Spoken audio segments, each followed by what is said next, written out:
আসসালামু আলাইকুম। আমরা চলে আসলাম আজকে নারায়ণগঞ্জ কাশপুর ব্রিজের উপরে।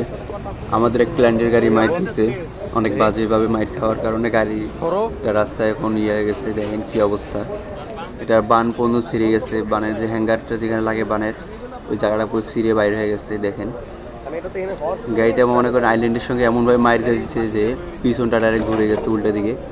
এই দেখুন বানের কি অবস্থা, বানটা ছিঁড়ে বাইরে গেছে। তো বান এটা বাদ, এখন আমাদের এটা সম্ভব না গাড়িটা চালিয়ে নিয়ে যাওয়া এইভাবে।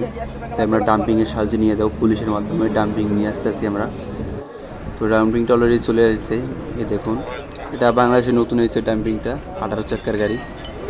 এটার কারণে পুরো রাস্তা মনে করেন যে আটকানো হয়েছে, রাস্তার সমস্ত গাড়ি। দেখেন সব গাড়ি আটকায় ডাম্পিংটা ঘুরেতেছে। এটার মাধ্যমে আমরা গাড়িটাও ওয়ার্কশপে নিয়ে যাবো আমাদের। এই যে দেখুন, যদি আপনি যদি একটু দেখাই, এখন যে জামটা ছেড়ে দিচ্ছে যে রাস্তা। আর এই হচ্ছে নতুন যে ডাম্পিং গাড়িটা বাংলাদেশে আইছে, এটা 18 চাকার গাড়ি, হাওয়ার উপরে।